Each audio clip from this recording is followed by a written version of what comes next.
नाज़रीन सखा जे SSP अज़हर मुग़ल कारोकारी जे जिरगे वारे मामले जो सख़्ती सां नोटिस वरितो आहे, जंहिं बाद जिरगे मुलविज़ 8 ॼणनि मथां केस दाख़िल कयो वियो आहे। वधीक तफ़सील मालूम कयूं था मेरान टीवी जे रिपोर्टर इनायत भट्टी खां। जी इनायत, कहिड़ा तफ़सील आहिनि?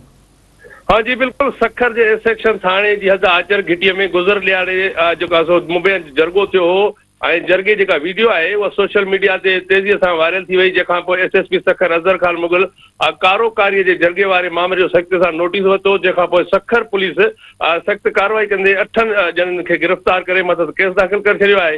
ऐं मां ॿुधाईंदो न, कारोकारी जे जरगे में जेका सोशल मीडिया ते जेका वीडियो वायरल थी उन खां पोइ SSP सखर जेको आहे सो S सेक्शन पुलिस खे हुकुम ॾिनो, जंहिंखां पोइ SHO अहमद अली शहर कार्रवाई कंदे जरगे जे सरपंच रियाज़ चौहान समेत 8 ॼणनि खे गिरफ़्तार करे वरितो आहे।